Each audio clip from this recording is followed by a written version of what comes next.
So once upon a time, many, many years ago. So how long ago? Many, many years ago, yes. According to the Vedic literatures, the universal time is divided into 4 phases. They're called as yugas. So Satya Yuga, Dwapar Yuga, Treta Yuga, and Kali Yuga. So this story is from way back. Present age Yuga time frame is Kali Yuga. So this story is from the times of Satya Yuga. Many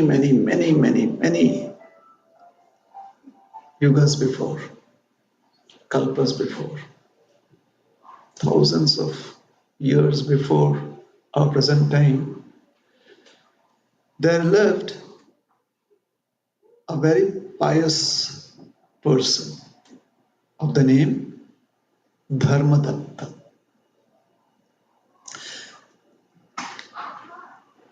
From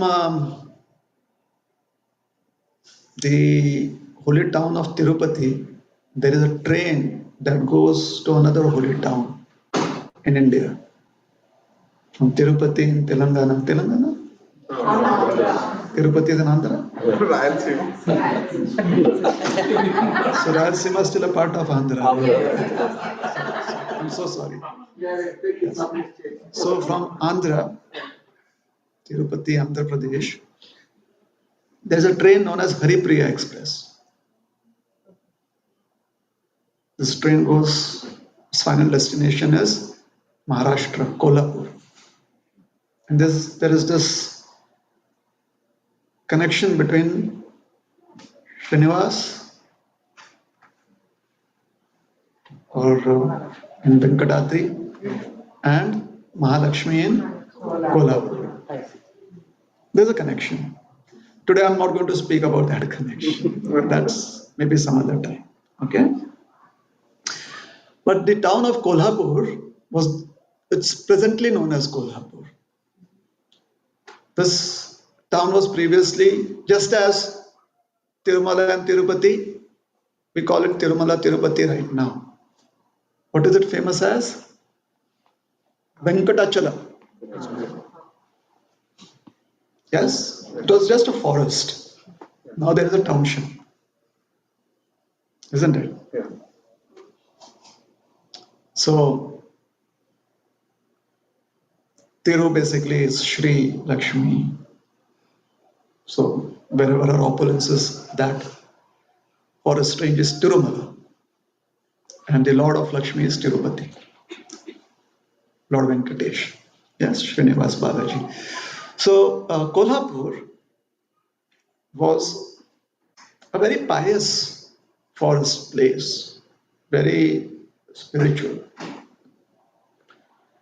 A lot of sages would perform their penances, their meditation in this holy forest. This forest, just as Venkatachala, Venkatadri is famous in the Puranas. In the Puranas, you won't find the name Tirupati as much as Venkatadri. Similarly, this holy forest that we are speaking of is known as Karaviravan. It is known as Karavira. Very pious.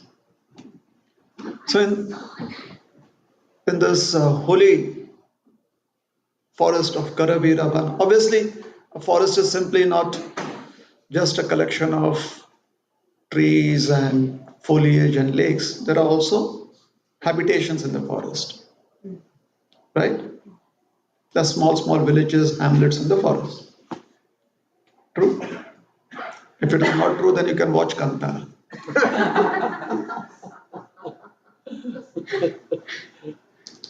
Yeah. I would have asked you to watch Pushpa, but isn't forest. There are always hamlets there. So in one particular hamlet like this lived this very, very saintly personality. by his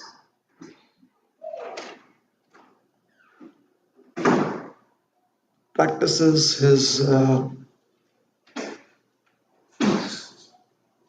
habits. Everyone worshipped him to be a very nice Brahmana of the name Dharmadatta.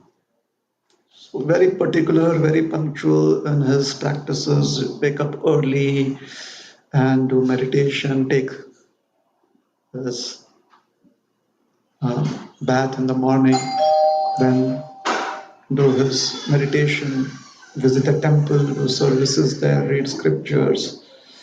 Um, very humble, quite learned. So Dharmadatta was dedicated since his very birth. He had this natural attraction to Lord Hari, Lord Vishnu. So since his very birth, he had dedicated himself to serving Lord Vishnu. It was very natural for him to have this attraction towards Lord Hari. And hence, he was very particular in adopting all the principles, rituals, traditions which glorified Lord Hari. So he was constantly chanting the names of Lord Hari. Since this is the time of Satya Yoga, so he would meditate on the Dwadasha Akshara Mantra. Yes.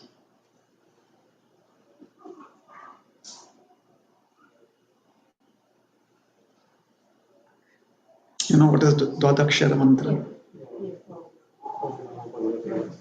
Everyone knows that. Mahavatar Narasimha. Om Namo Bhagavate Vasudevaya. This is what he would chant, his sadhana, spiritual practice.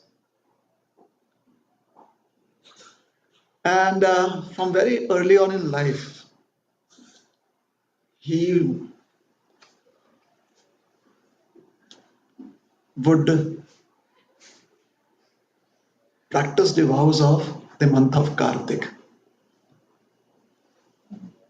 Presently, we are in the month of Kartik, isn't it?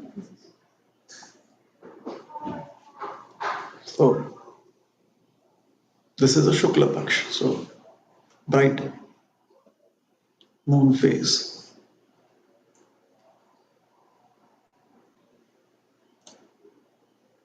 So, on the 11th day, which is Shukla Ekadashi, he stayed awake the entire night because there was a wonderful program on Netflix.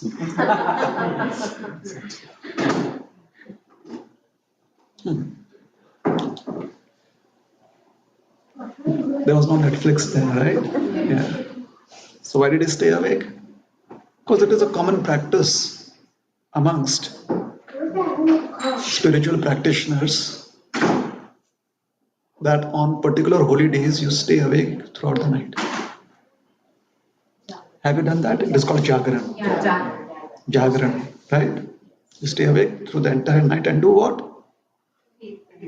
Kirtan. Kirtan. Or japa, chanting. So he was doing Jagran. Now, he would do the the Kartik Vrata since his very childhood, every year. And now, at this present time, where our story is, he's a middle-aged person, middle-aged individual, maybe in his 30s, late 30s. So Shukla Ekadashi, after doing Jagran, he took his bath, collected a lot of paraphernalia for worship of Lord Vishnu, like he took Durva, he took Tulasi, he took holy water, Jala, flowers, collected all of that. Some flowers bloom at night also. So before you start wondering that night blooming flowers like Rajnigandha, yeah. So he collected those auspicious flowers. And before Brahma Muhurta, a few hours prior to sunrise, is Brahma Muhurta. So before Brahma Muhurta, where practically everyone in that time zone is asleep, including birds, animals, everyone, insects, everyone is asleep. All the dinacharas, all the species of life that are active during the day, they sleep.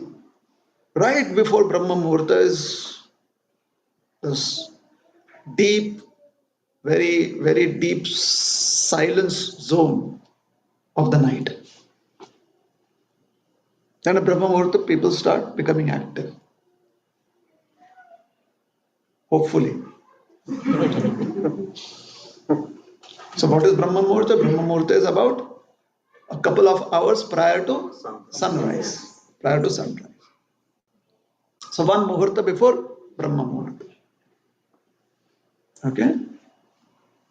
He collected all of that and left his home to go to the temple of the Lord because he wanted to fulfill his Ekadashi Vrata in the temple of the Lord. Complete it there. As soon as the sun would rise at particular time, the Tithi, Paran Tithi, he would complete his Ekadashi Vrata of the month of Kartik. So on his way, where he was not, and this is dense forest, within the forest there's a small hamlet, little village. So on his way towards the temple, he wasn't expecting to meet a lot of people. To his great surprise, he sees a very frightening form coming towards him. This is the form of a lady who's dressed in all white. But she has dark hair flowing in the wind, but there's no wind. Her eyes are red. She has sharp teeth. They appeared like fangs. And she was really having a wide smile, open mouthed smile. So you could really see all her sharp teeth. He was scared, I am not. Yeah. Dharmadatta was scared because he realized he had read enough of the various forms that people, the humans or the human species can exist in. He realized, okay, this is a pishach, a form of a ghost.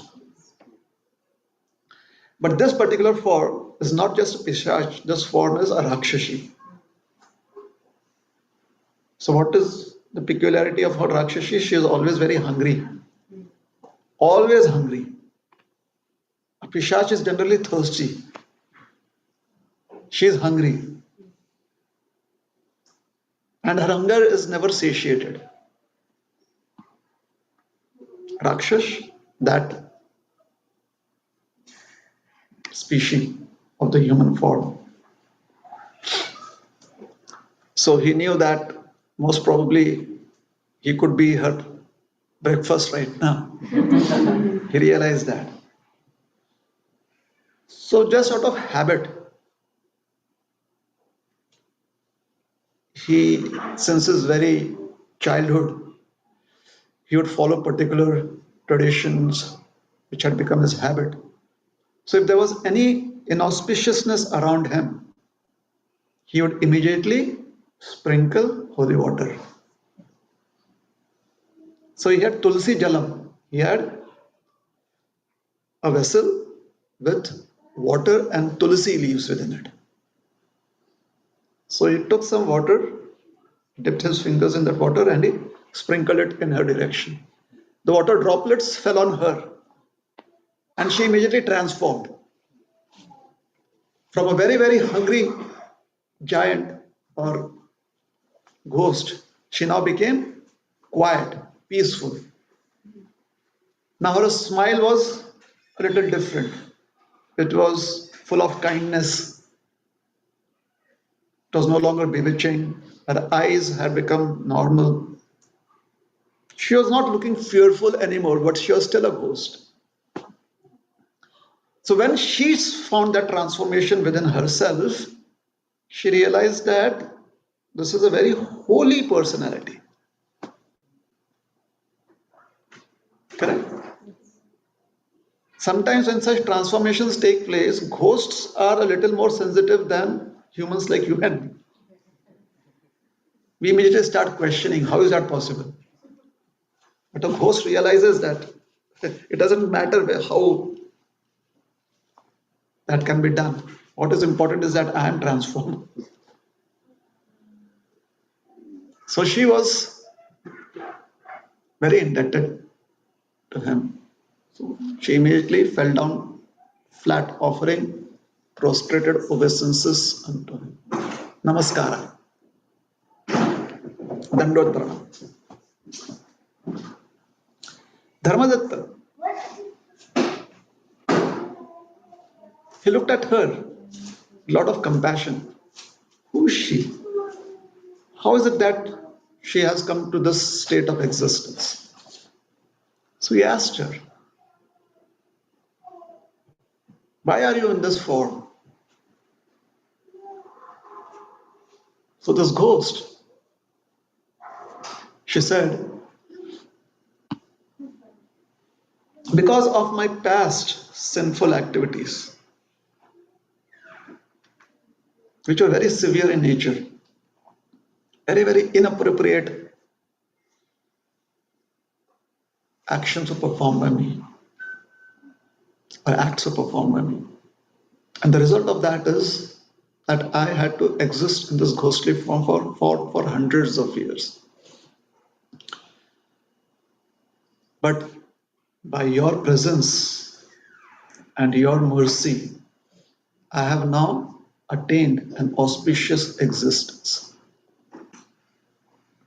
You certainly are very powerful. Please accept my gratitude. Saying that, she again bowed down to him. Hearing her words, Dharmadatta was very surprised and amazed. He had read about how certain actions could lead us to such degraded forms. He had read about it. However, now he was going through that experience. So he was very amazed. Being very learned, he was also very curious. He asked her, could you please elaborate? Why is it that you were pushed into such a degraded form? What were your acts that impelled you to receive the form of a Rakshashi, a ghost with insatiable hunger? She told him that before this ghostly form, I had the form of a human. I was a woman. I lived in the region of Saurashtra. You know where is Saurashtra in India? Yes. The part where the river Sindhu, it is close to Sindhu Sagar, that is why it's called Saurashtra.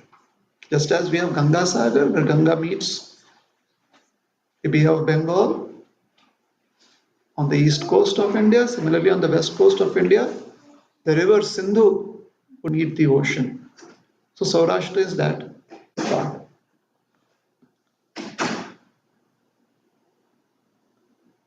So Gujarat is on the west coast and just opposite near Ganga Sagar you'd find Bengal and Odisha, Utkaladesh. Saurashtra. And in that region, the capital of that region was also known as Saurashtra. So in the city of Saurashtra, I was married to a very wonderful Brahmin of the name Bhikshu. Bhikshu means who in all humility feels that the only way one can receive some goodness in life is by requesting people to be kind towards them. So bhikshu's nature, if you take up to the life of being a bhikshu, then you approach people and you ask them to offer their kindness towards you. That is called as bhiksha. So this was a Brahmin of the name Bhikshu. However, being married to him, she had a very just the opposite nature to what his nature was. So Bhikshu is very peaceful, kind, humble.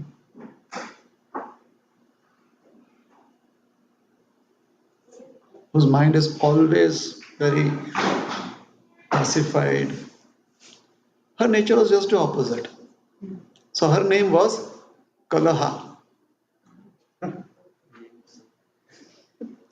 Puranic stories have typical names like that. So what was her nature? She was very quarrelsome by nature. She was always looking to find faults in others so that she could make fun of them, so that she could scold them, become angry at them. And the easiest of all targets for her was her husband.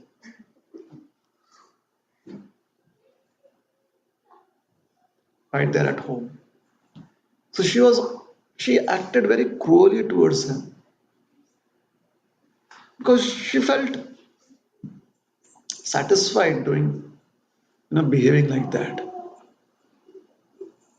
And he was very peaceful, so he would not reciprocate. He would not hit back at her. So what would she do then? She would not interact, she would not talk properly to him, she would always shout at him. She would always blame him for any number of reasons. But then she would also not feed him properly.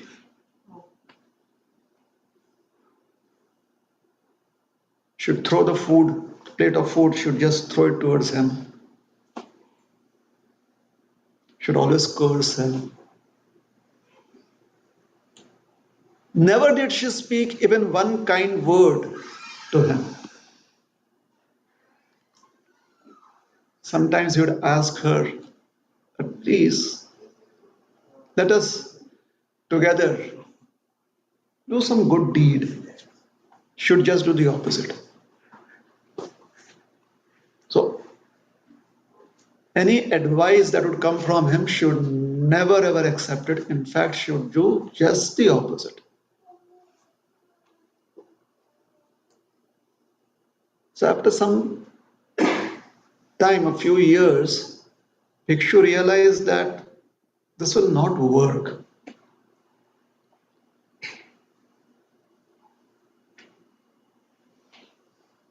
And he wanted to have a good wife. So he married another woman. He got a second wife. But he did not do it behind her back. He informed her that I need to have a good wife, somebody who can participate in my dreams, my perspectives, who can understand my perspective. So she said, if you marry another woman, then I will make your life hellish. He said, it's already hellish. Maybe if I marry another woman, it will change. How much more worse can it get? Now, this was new for her.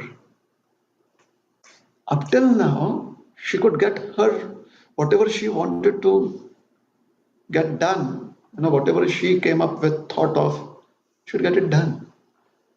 But she couldn't stop her. She could feed him whatever she wanted to feed him, the way she wanted to feed him. She could scold at him and he would never, ever give it back, right? But now she was getting married to another woman and she tried to warn him, she tried to scare him off. But see, I'll make your life hellish. He didn't care. It seemed like he didn't mind it. This was so new to her that she said, all right, I will show this person who I am. I really mean what I say. So the day he got married, she got a bottle of poison and she drank the poison. Just out of sheer anger, whatever, those dark emotions that she was always living with, she drank the entire bottle of poison. She died.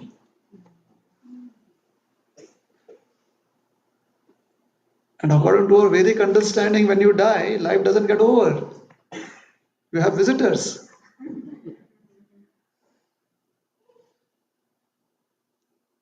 Sometimes every time those visitors are very kind, but their kindness may be perceived in different ways.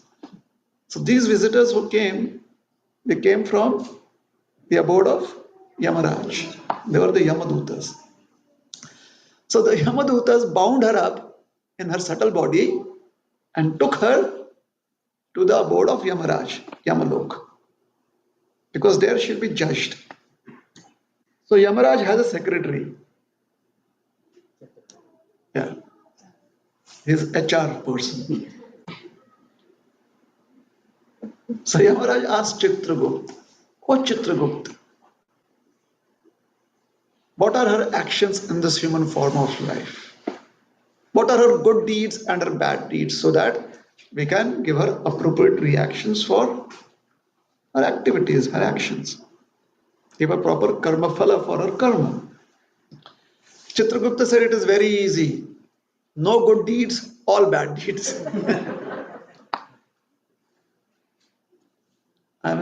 So her credit debit account is very, very simple. All debits, no credits. Everything in red. Yamaraj was surprised. How is it possible for anyone how is it humanly possible for anyone not to do even a single good deed in their life? Chitragupta said, well, here she is. This is her life, Kalaha. She would cook savory food for herself and eat it. But she would never ever share it with her husband. In fact, she would give stale food to her husband.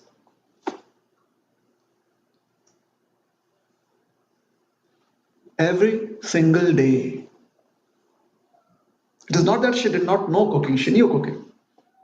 But she would only cook very nice, nourishing, tasty food for herself and not even share it with her husband.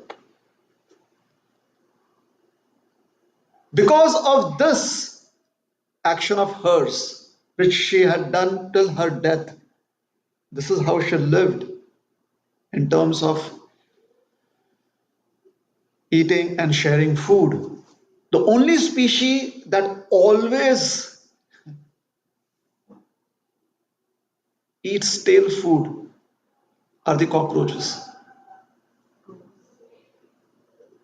So she will get a long lifetime in the body of a cockroach. Yamraj said, okay, seems fair enough. Then Chitragupta said, and beyond this, she really despised her husband, although her husband was full of good qualities. She always quarreled with her husband. Should just imagine faults in her husband and fight with her husband. So in this conversation, you'll find that it is all her actions are being judged with or in relationship or in with reference to her husband. Why is that? Because nobody else would interact with her. The husband had no other option, right? The husband had to because she is his wife. So the husband had to live with her. Nobody else wanted to live with her. In her entire life, she was just alone by herself. Only her husband was there with her. So Chitragupta is always giving references about her life with her husband. She would always quarrel with her husband. She would unnecessarily try to find anything filthy about her husband and curse him. She hated her husband. Therefore, such a perspective is found amongst pigs. Pigs always fight amongst each other, always, on the smallest pretext.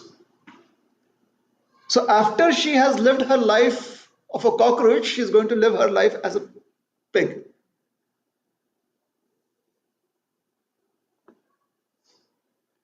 And I said, okay. Then Chitragupta said, she was also a thief. She had no control over her tongue.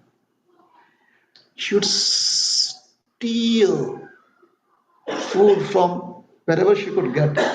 And in fact, even when she would cook her own food, because she had no control over her tongue, she was constantly tasting and eating from the pot that she was cooking. Who does that?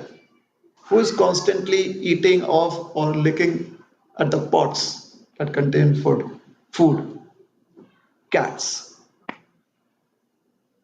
So after she has lived her life as a pig, she is going to live a long life, many lifetimes in this species of marger cat, as a cat.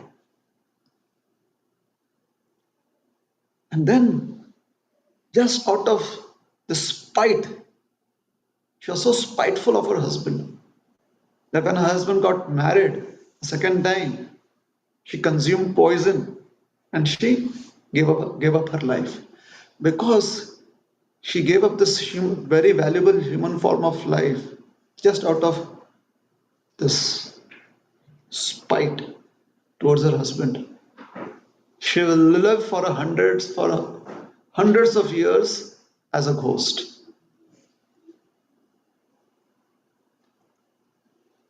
Yamaraj said, okay, but what kind of ghost? A ghost that lives in a very barren country. So, a ghost that will not have access to Walmart, kitchens,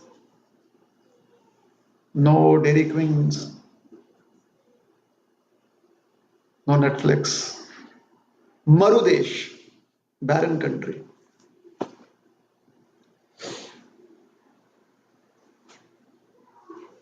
She exactly knew and remembered all of these lives that she has spent. And she said, this is not the end. Because I did that every single day, I have to live in these various forms for many, many lifetimes, one life after another, for hundreds and hundreds of years. In this form as a ghost, I've lived for almost 500 years. Been completely frustrated living as a ghost. in Marudesh, in this desert country, one day I saw a merchant passing through the desert roads. Seeing an opportunity, I possessed the merchant because I couldn't travel as a ghost, so I had to possess someone. So I possessed the merchant's body, and from this desert country, I traveled all the way to that tract of land where the river Krishna meets up with Veni, the Krishna Veni Sangam. This is in Karaviravan, just on the outskirts of Karaviravan. But to my great misfortune, this merchant turned out to be a great devotee of Lord Hari. So at this Sangam, at this meeting place of these two rivers, there's a beautiful temple of Lord Hari. So as soon as he reached that place, he went to take darshan of Lord Hari. I could not stay with him. And very close to the temple of Lord Hari is the temple of Lord Shiva. So he also went to see Lord Shiva. So the agents of Lord Shiva and the agents of Lord Vishnu, they kicked me out of this body of the merchant. And I again became a ghost. Right now I was a ghost possessing someone else's body. But now I'm back to where I was, a ghost. Just the country is a little different. From a desert, now I'm in a forest. And today I was feeling so, my hunger was so intense. I was not thinking clearly. I was just looking for some food, whatever I could find. And I saw you. So I was rushing towards you. And then you liberated me. You saved me from this ghost body. She's still a ghost. But now she is, yeah, Casper, the friendly ghost. She is pacified. She can, after hundreds of years, she feels mental satisfaction.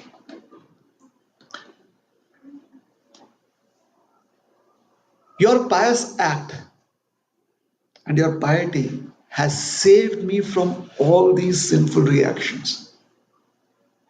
They've all been dissolved.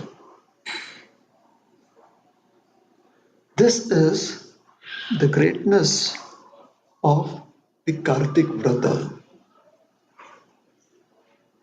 Remember, we are in the Kartik month along with Dharma Darat.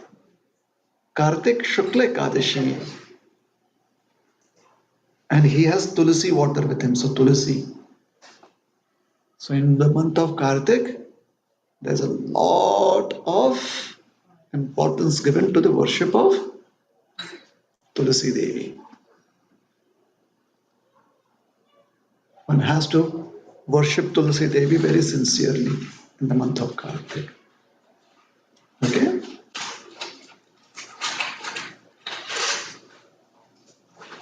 So Dharmadatta, when he heard this, he felt very, very compassionate towards her. He felt pained by the fact that she had suffered so much.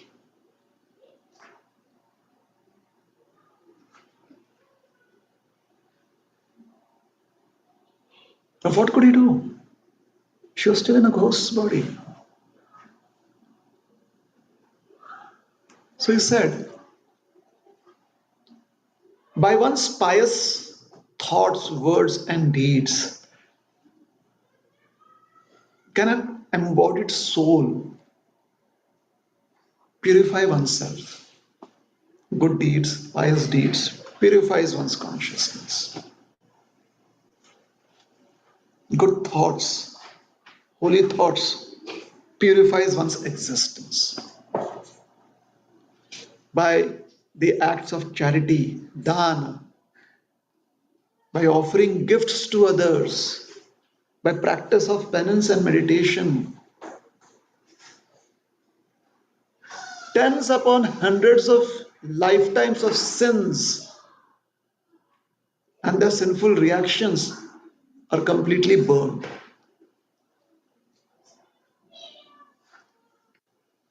But you, dear lady, you are a special case. You have, there are there are no credits that you have that can help you. At the same time, my mind is filled with pain seeing your miserable situation. Who would not want you to do better in life?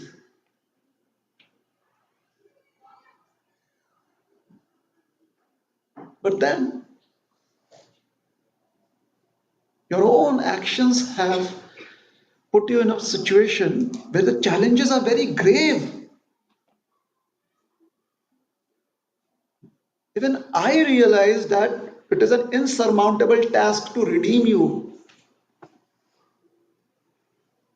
No amount of charity, no amount of penance, no amount of pious activities can liberate you from these reactions.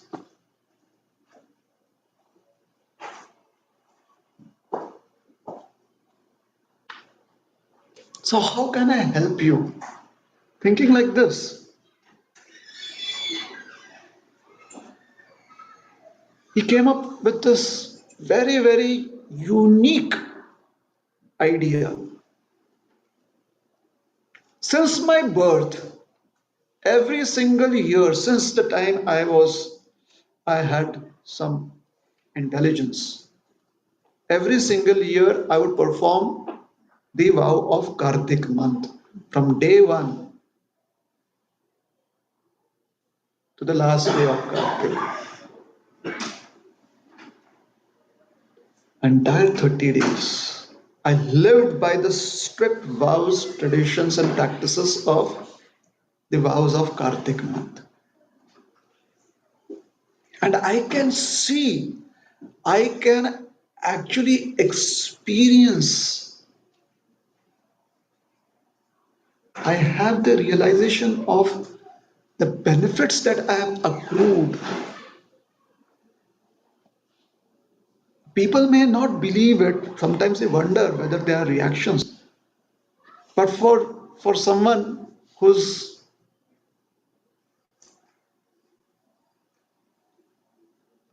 through their own practices, their habits, the way they live life, if they are very sensitive to subtle vibrations, they understand it is they have practical realization of how performing acts that are recommended as good acts, holy acts, they give you a sense of peace. Not just that, they also give you kind of strength that may not manifest externally in terms of you being better at your job or you being um, having better health. It may not manifest like that, but the manifestation is much more subtle. It's in terms of satisfaction. It is in terms of having a broader vision in life. And in terms of how you identify life forms even in every blade of grass. It is not just pictures that have been captured on the camera of these shining droplets of water on flower petals. It is not pictures that move you, but it is actually you perceive that in real life. You can actually perceive how every single petal, how insects that are humming around with flapping their wings, you can perceive beauty in that. That is known as being sensitive towards this creation. And that can be practically realized by people who actually live very, very healthy spiritual life. Typically, people are simply, if one has not lived a sufficient healthy spiritual life, one is spiritual but not sufficiently, uh, or a very progressive spiritual life, then one will still be influenced by the sense of smell, taste, and sight, by objects that have huge forms. Like unless and until one sees a big idli, or a dosa or a pizza, one will not be convinced, one will not be excited. But someone who's practiced spirituality, when they travel through forests or gardens,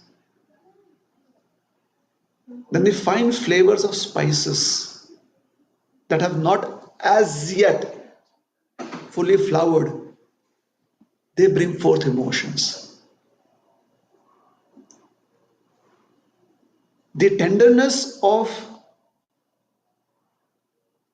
or the fine experience, the subtle experience of the wind carrying droplets of water is experienced. Vibrations within the earth, subtle vibrations that are felt by insects, creepy crawlies, that are easily experienced.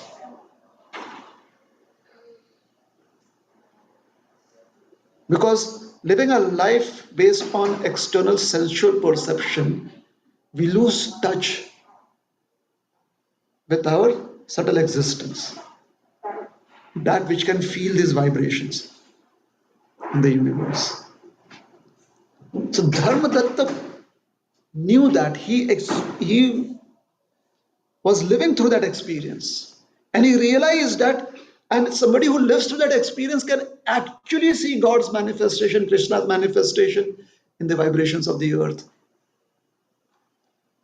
in the winds that blow either in the month of Magh, April, which are different from that which blows in the month during the fall season, autumn.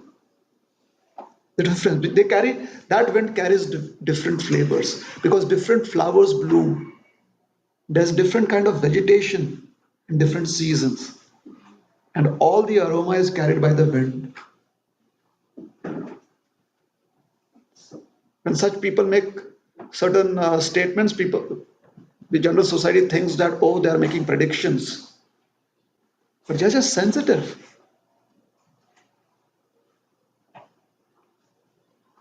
So Dharmadatta knew that he had a lot of pious credits because of his practice of the Kartik Vrata. So he did something very, very, very exceptional. He said, of all my credits that I've accumulated, I pray that half of those credits be received by you. Can you imagine Elon Musk giving half of his,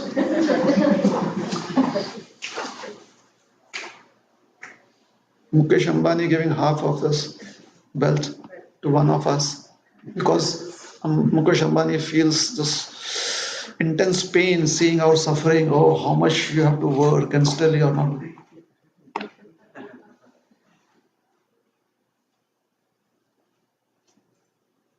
Yeah. Or that brother or uncle that you have been fighting for with 20, 30 years up just for your property and division of property. Suddenly that uncle or brother says, even my half is for you.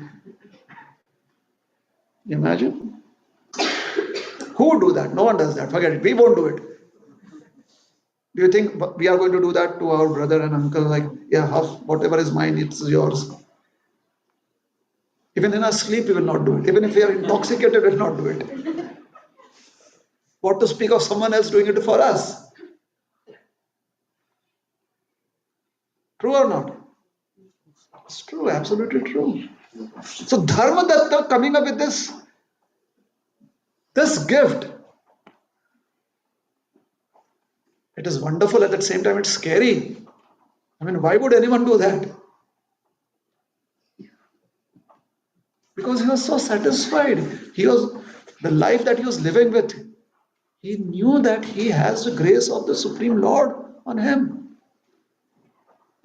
So although he would go about accumulating more and more credits in terms of punya, in terms of spiritual credits, it was not that he was motivated by those credits. He was motivated by his desire to serve.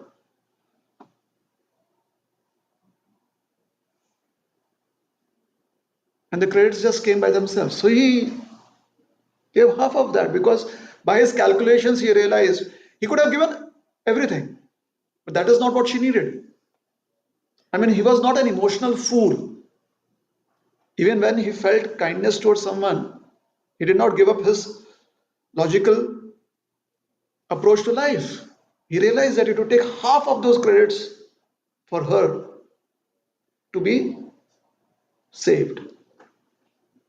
So he gave her half of his credits, the credits that he had accumulated over years and years of performing the vows of Kartik.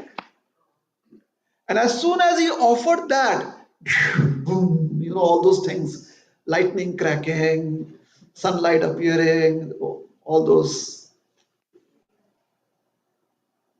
special effects.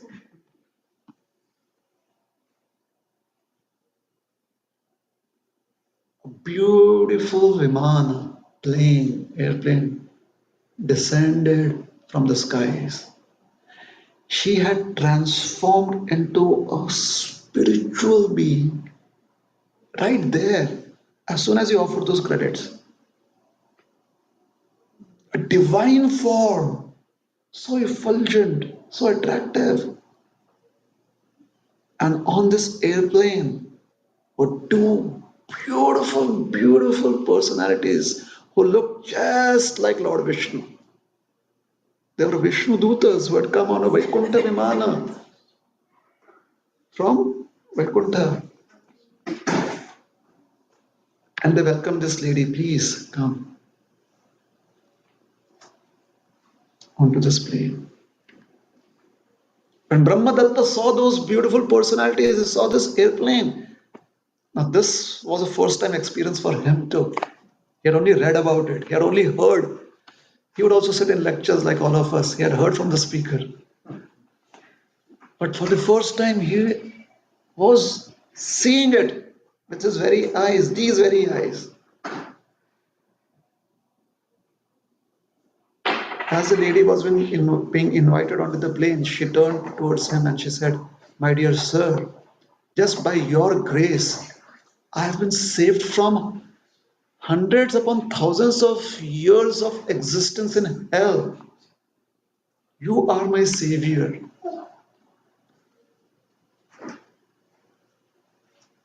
She was so grateful to him.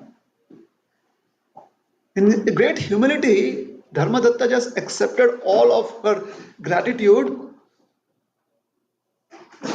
as a conduit, just as a via medium for this gratitude to be offered at the lotus feet of Lord Vishnu, because he knew that these credits that he had were the blessings of Lord Hari, Lord Vishnu. He did not he did not have a factory that created all of those pious credits. All that punya phal was not created by him. It was Lord Hari who had offered those punya phalam to him. Dharmadatta, he offered his obeisances, Dandot Pranam, to the two Vishnu Dutas. When they saw him offering obeisances, they smiled, and one of them spoke, "O great devotee of Lord Hari, you've always been dedicated to serving Lord Hari. You've always been kind to the helpless. You perfectly understand the essence of tradition and religious practices, dharma, and you're always eager to practice whatever vratas help you serve Lord Hari. Since a very childhood, you have observed this Kartik Vrata. And by giving half of that phala, Vrata phala, half of the pious credits that you have accumulated to this lady, it takes people hundreds of lifetimes to accumulate half of what what you have offered to her, half of your credits. You accumulated all of that in one lifetime, and you so generously gave her half of it. It would have taken her hundreds of lifetimes to collect all of that. And she received it through the generosity of your heart. Because of you being so generous by your very nature, you did not plan on it. You just wanted to help her. When and this is they said that this is hidden even from the Vedic literatures. This information that we are going to share with you. But now it is in the Vedic literatures. We can. For Dharmadatta, it was hidden. It wasn't there in the Vedic literature. So he wasn't aware of it. They said, because you have donated half of your pious credits, do you know what is the result of it? Your pious credits have multiplied 10 times.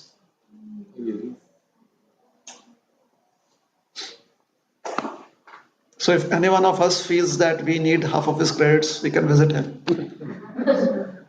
Yes, what he worked for, he has received 10 times more than that. So he'll be very of his hard work, he so easily can give half. So imagine what he has received as donations. So we'll have to seek out his address to visit him.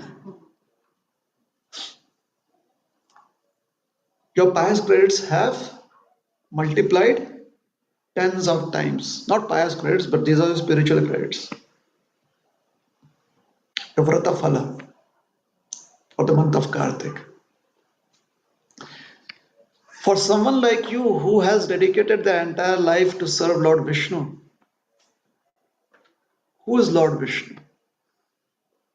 Lord Vishnu gave his mercy to an elephant and saved that elephant from a crocodile. Can the elephant perform vrata like a human? No. So compared to that elephant, as a human, you've done so much more. So if Lord Vishnu can be so devoted towards his devotee in the form of an elephant, do you think, can you imagine how attracted would Lord Vishnu be to a devotee in the human form who has performed such vratas, such pious activities throughout their life? You, dear sir, you have achieved the benediction of going to the wonderful abode of Lord Vishnu along with your wives. Dharmadatta had two wives who were as devoted to him and to Lord Hari as he was devoted to Lord Hari.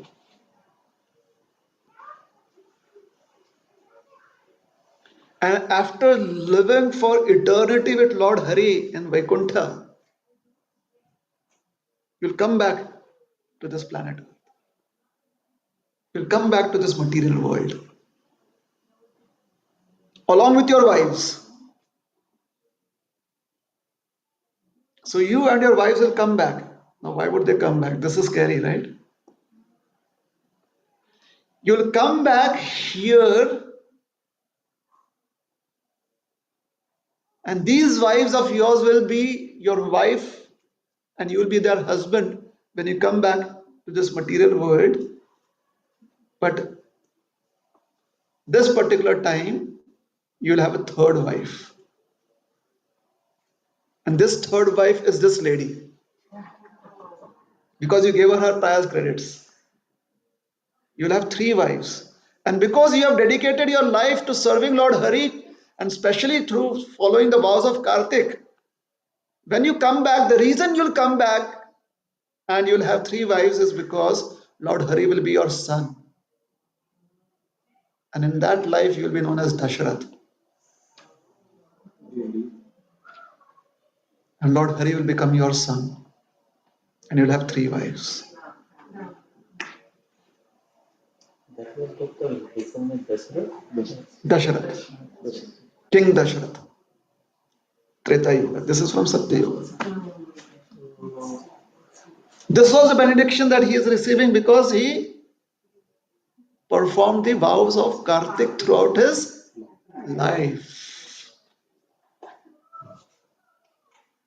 So month of Kartik is very, very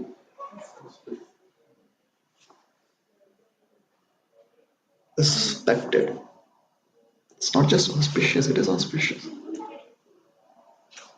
But it gives you wonderful benedictions.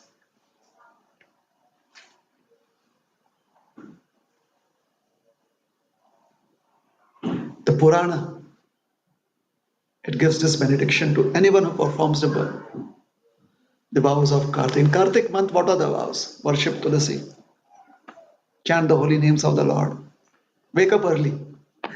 That is the biggest austerity. Wake up early, not because you and your team have to work on a problem, solve an issue, not because of that. But wake up early because it is the month of Kartik and you're going to chant the holy names of the Lord. But in the month of Kartik, do your chanting after taking bath. At least for that month, first take bath. Wake up, take a bath. Taking bath, waking up early in the morning is one of the important rituals of the month of Kartik. Then worshipping Tulasi by offering her obeisances is very, very important. And chanting the holy names of the Supreme Personality of Godhead.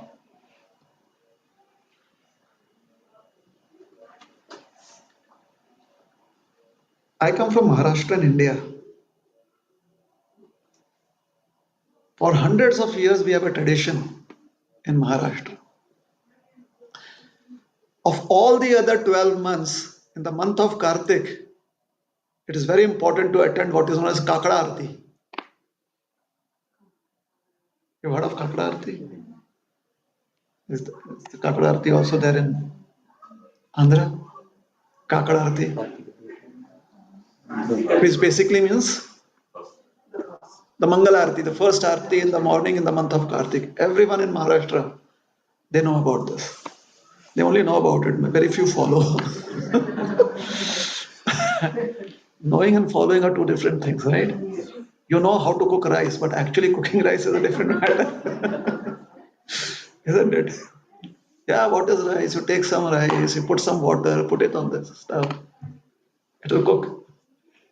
It doesn't cook like that. So, the Purana glorifies the month of Kartik through this wonderful prayer. And I want all of you to repeat after me, okay? तत्रैव द्वादशेष्वपि मासेषु. Okay, let me do it slowly. तत्रैव द्वादशेष्वपि मासेषु.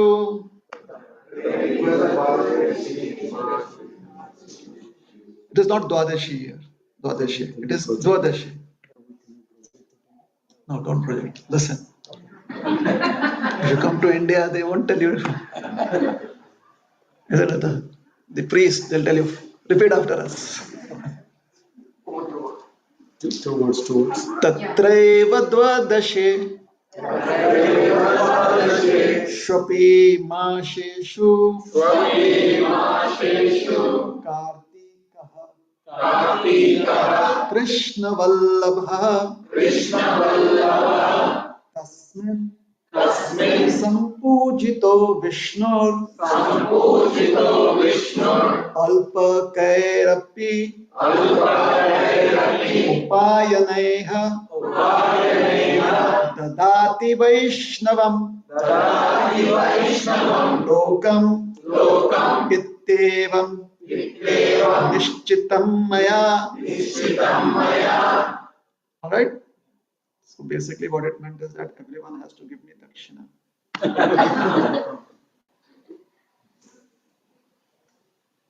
Trust is good, but you should also ask what it means. What did I just recite? Did I commit myself to something that I should not have, or I will not be able to fulfill? Anyways, this is very helpful. The prayer is that tatraiva of them, tatraiva, definitely, certainly of what? Dvadashe, which is dvadashe. But the grammatical form now becomes dvadashe, means of the 12 months. If this was if you're addressing the 12 months, then it would be dvadashi. But because we are saying of the 12 months, it becomes tatraiva dvadashe shwapi, of all the 12 months, tatraiva dvadashe shwapi maseshu, mas, the months. So 12 months, of all the 12 months, Kartikaha Krishna Vallabha. The month of Kartik is very dear to Krishna.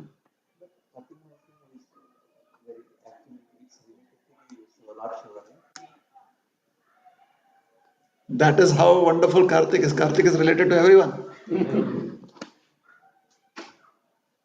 Kartikeya, he showed his prowess in this month of Kartik. So the month said, all right, I'll also be known as Kartik because you are Kartikeya. But before Kartikeya, it was still known as Kartik. But now Kartikeya's prowess is also glorified in the month of Kartik. Is that all right? Makes sense? So before Kartikeya, still this month was very, very auspicious, very beneficial. Reason being, Krishna Vallabha. Okay? Krishna Vallabha. So very dear to. Tasmin Sampujito, and one who worships Lord Vishnu in the month of Kartik, Alpakair Apyupayan. By some or the other upaya, in some or the other way. Even it is a very simple, very, very small effort. Even a small effort of worshipping Lord Vishnu with one's complete heart. It's easy, right? To offer one's complete heart. If you have to offer $1,000 in the donation box, it's not easy. Our heart is broken. But $10 with full heart, we can offer. So, swalpamapi, even a small effort. Sampujito, with wholeheartedness. Vishnu, Dadati Vaishnavam Lokam. It gives you Vaishnava Loka. This month says, oh my God, this person is so very kind towards me. In my time duration, they're offering with their full heart some seva, some service. What should I give in return? All I have is Vaishnava Loka. That is all I can give in return. It is like if you put $10 in the donation box and it helps, that $10 somehow or the other helps Elon Musk's son to go back to him. What will Elon Musk give you? Oh, your $10 helped my son come back to me. Take everything. That is the month of Kartik. Kartika Krishna Vallabha. Ittevam Nishchitam Maya. This is definitely the result of offering even a small amount of seva, service in the month of Kartik. Definitely. This is the benediction. You like this wonderful glorification of the month of Kartik? Yes. It's very nice, isn't it? Yeah. See, I'm a very nice person. I always bring nice gifts for all of you, isn't it? That which will keep you excited, keep you very hopeful in life. So there's another reference to the month of Kartik in the scriptures, in the Puranas. I would again want you to repeat after me. Manushah karma bhumau यह कार्तिकम नयते मूढ़ा. Previously I came with a good gift. Now this is something different. चिंतामणिं करे प्राप्य क्षिप्यते कर्दमाम्बुनि. Kardamambuni is, sorry, so the explanation. Kardamambuni is muddy water. So there's some water accumulated in a ditch and someone has stirred it. So it has become very muddy.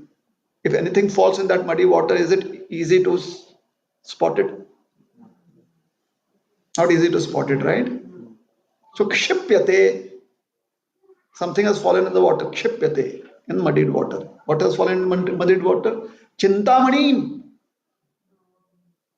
precious jewel. How is it fallen? How did it fall into that muddied water? Where did it come from, first of all? Chintamanim prapya. Somehow or the other, one has gotten Chintamani. One has Chintamani. Slipped and fell. It fell into muddied water. Deep ditch. How will you feel after that? Even if you jump into the muddy water, would it be easy? No. Isn't it? Chintamanim kare prapya kshipyate. After obtaining Chintamani, one drops it into muddied water. That is a situation of a human being who by one's actions has not performed any pious activity, spiritual activity in the month of Kartik. Very well.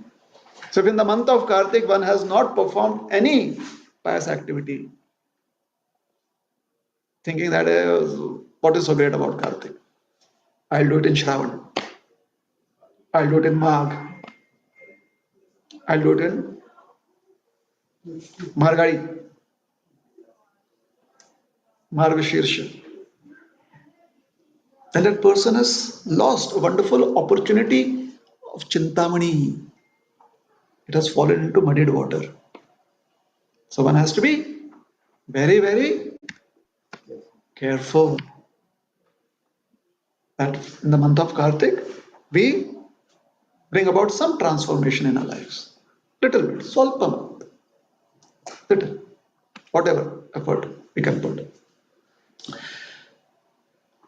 And the final prayer for today's presentation. Okay? Yatha damodaro bhakta vatsalo vidito jane tasyayam tadrisho masah swalpam apya Murukarakah. Lord Damodar is Bhaktavatsa. He is very favorable towards his devotees. Just as a cow is very favorable towards its calf. So, Yatha Damodara Bhakta Vatsal, just as Lord Damodar is very, very favorable or biased? No, biased. The word is used Yatha. Yatha Damodara Bhakta Vatsalo.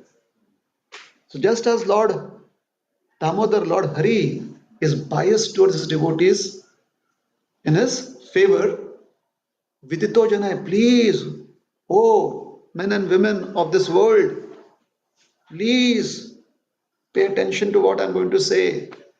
Tasyayam Tadrishvam. Similarly, his Masa, Tadasho Masa, this Masa, Krishna Vallabha, that Masa, that month that is very dear to Krishna, is as biased, is as favorable. As much as Lord Krishna is favorable towards his devotees, so is his month of Kartik favorable. How so? Swalpam apyorukarakaha. Even a little effort of trying to chant the Lord's name gives you the benediction of having chanted for hundreds of lifetimes. Unfortunately, our negative reactions may be equivalent to thousands of lifetimes. So we still have to work for 900 of lifetimes. But at least hundreds of lifetimes are done by a little effort, swalpam, a little effort of chanting the holy names of Krishna in the month of Kartik, taking early bath and worshipping Tulsi in the holy month of Kartik. Just a little effort. So, in this month of Kartik, in this present year, 2025, should I say Vikram Samvat? Samvat? No, forget it. Year 2025, we are fortunate that we are hearing such glories of the month of Kartik, and hopefully we will take it to heart and we apply it in our lives. Can we stop here? Thank you very much. Hare Krishna.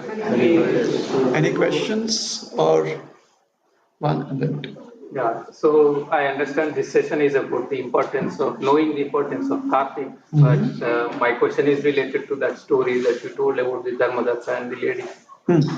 So that lady, as you said, she did all the bad things in her life, right? So in the end, why did she get that moksha? Like, what is that one good thing she did to get that? It is more to do with the nature of Lord Krishna. Lord Krishna is Sarvavyapi. He is always existing everywhere and in all places. So, similarly, being conscious of Krishna also that indicates that this Krishna consciousness has the ability to also pervade all spaces. So, those who are dedicated or those who have dedicated their lives to serve Lord Krishna with great sincerity, that consciousness, along with permeating their existence, it also permeates a space around them. And the nature of Krishna is to be merciful, so the nature of this conscious space is also to be merciful.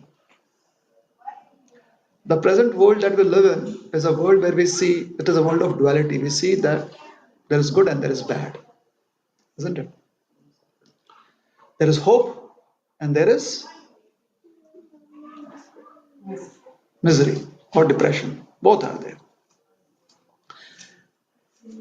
This worked in the case of this lady. The nature of this world, the way this world exists, this worked in her favor.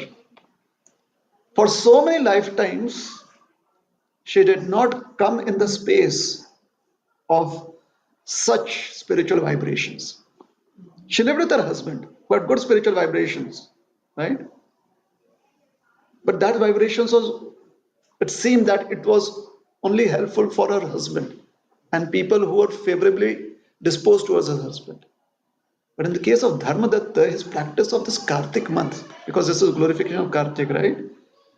So that was very special about Dharmadatta. It is like Dharmadatta becomes one of the superheroes of the Marvel world. He gets those superpowers. And how does the superpower manifest? It manifests in the form of energy. So this energy is by her, we can say that it is a good fortune, but it is just the nature of the world. The nature of the world is that we'll have the opportunity to face both, good and bad fortune both.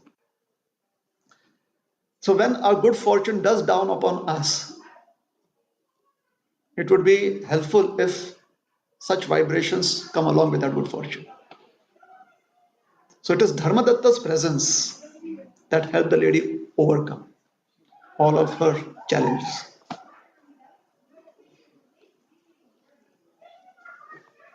Would it have helped other people? I'm not sure.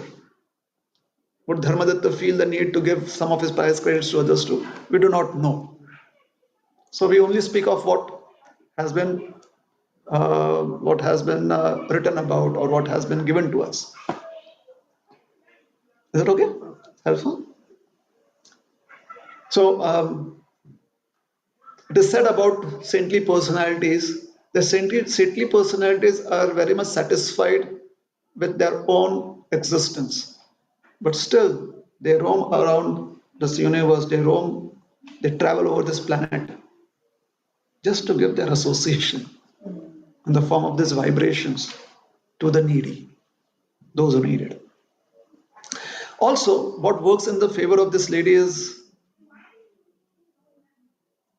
that out of hunger, she was very indiscriminate in her approach. So she approached anyone and everyone, and because of that approach, because of that, her perspective in life, she rushed towards Dharmadatta. So it kind of worked for her in this situation. So both is there. There is mercy and there is prayas. Her efforts were also there, and Dharmadatta's mercy was also there. Both. The combination of two worked. It is not just mercy, because sometimes we feel that this is so very typically biased. Why only few people get that? But her effort was also there. She could have run away. She could have said, "Okay, I will not rush towards this person to it. I'll go somewhere else." She always had a choice, but she rushed towards him. Is that all right? Okay. Yes, your question, please. Continuing from that story only. Yes. So Dharmadatta is a kind person and is willing to give his half of the credits to get her moksha, right? So still he did a good karma, but he still has punished in next Janma, right? If I'm not wrong, she would become a Kaikeya, right? That lady Kalaha become a Kaikeya, if I'm not wrong. So still he'll be punished, right? He did a good karma, but next birth still he did punished by Kaikeyi, right? How did it happen? No, before that, she's going to Vaikuntha, no? On that airplane. She's going there. But now, when Dharmadatta comes back as Dashrath, Yeah, I agree. she'll also come back as. He punished that, get punishment. Who? That Why did. So you are suggesting that the form of Kaikeyi is a form of punishment. Why would you say that is there? He lost his son. he lost his son, he lost his life. So he hurted, right? Completely. Because of No, further, because he did it in past, he has to face that karma. No, Dasratha did some. Oh, you are saying that why did Dharmadatta have to go through that as Dashratha? Yeah. This story does not explain that. Yeah, no problem. Maybe what happens is this is not the only person that has come as Dashrath. If we think that Lord Ram only came once, then maybe we'll have to again revisit that understanding, isn't it? The Lord comes. And also he had a son of Lord Hari. That will be a great thing. Yeah. That is the benediction. Yeah. Yes. So even as Lord Hari, if you go through pain, that pain actually is connecting you more to Lord Hari. So that is one reason.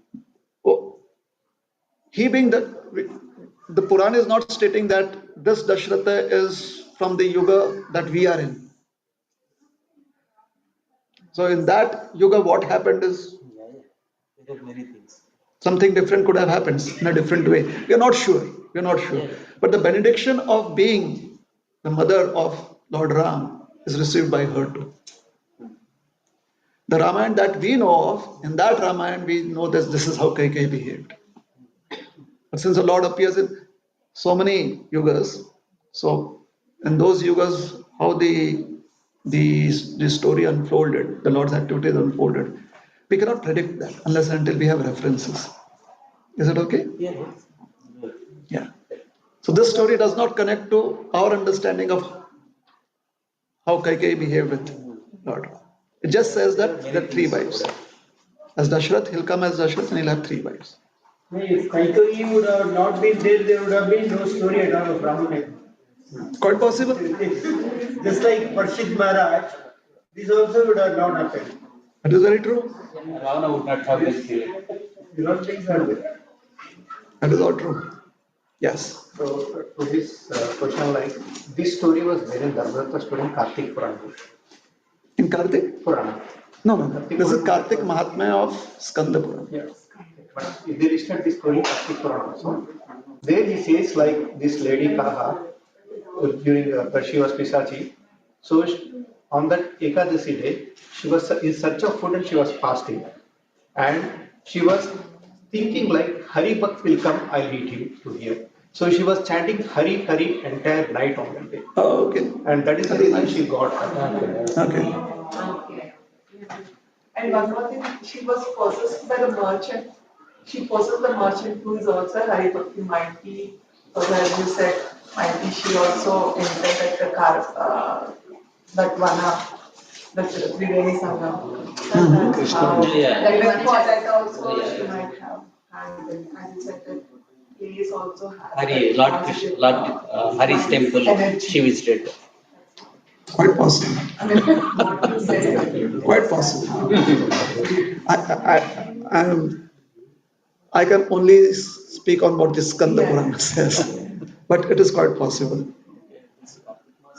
All origin from Subramanya Swami. Now I am confused. Kartikaya means Subramanya Swami. Yes. It is, but Prabhuji said like it is there before also.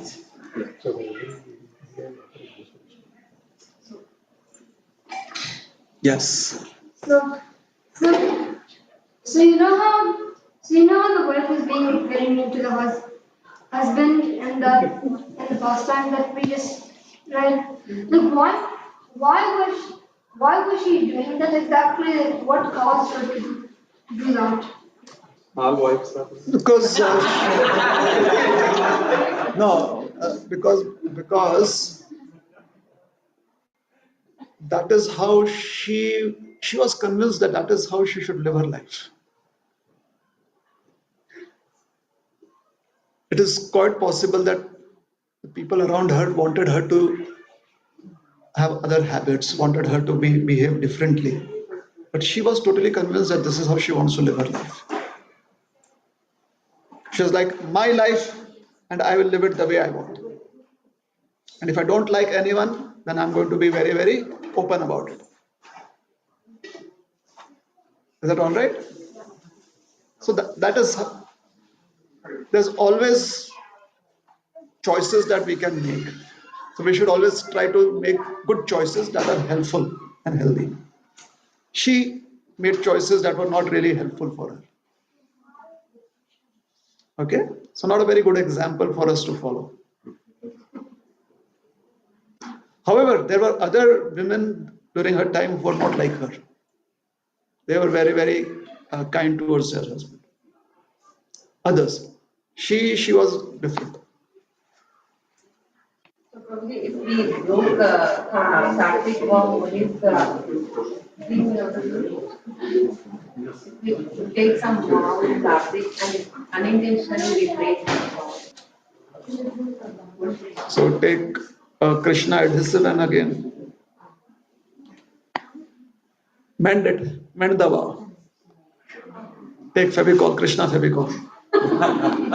So if it is broken, again, bring it together. Chant sincerely Krishna's names.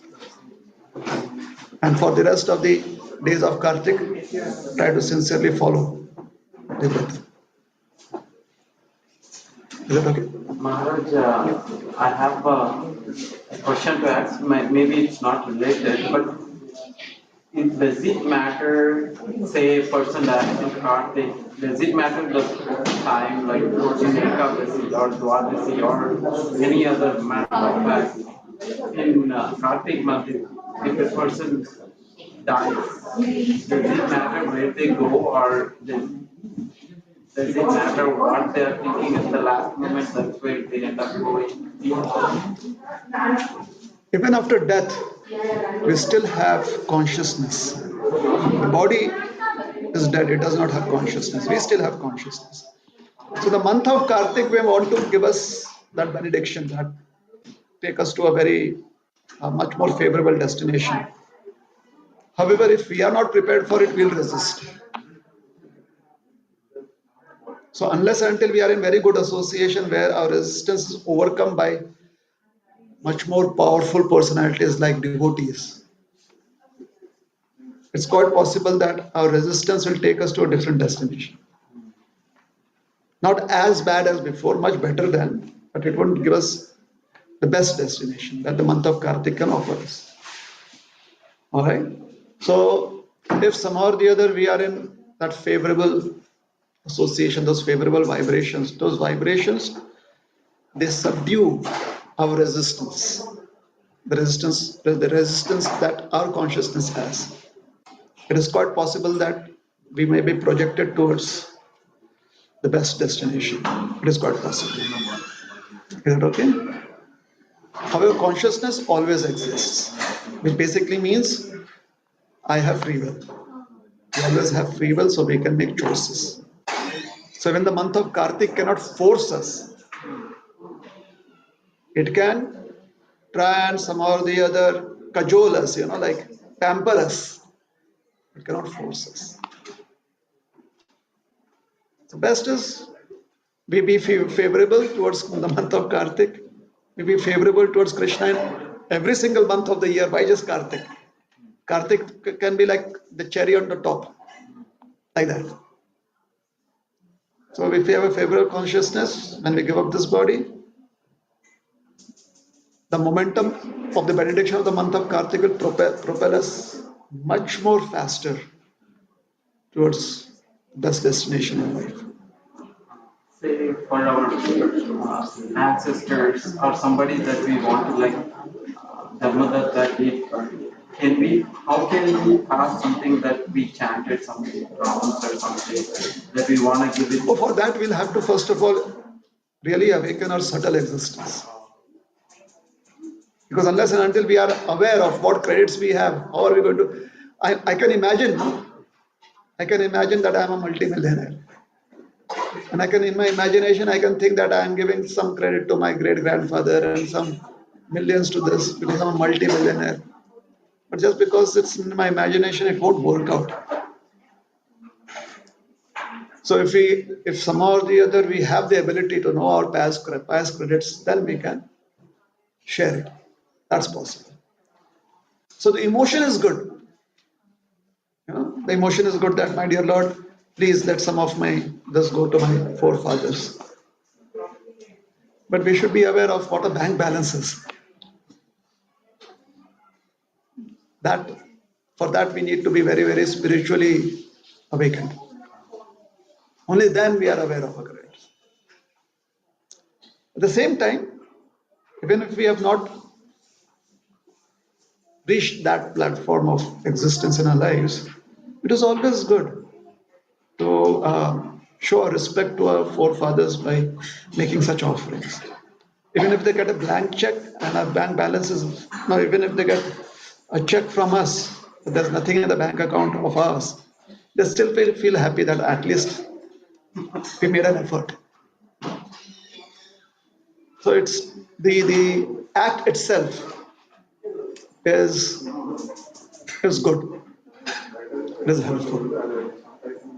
So according to our traditions, we do that. We try and offer something for our forefathers. We do it. But we cannot be absolutely sure if we have those credits to offer to them.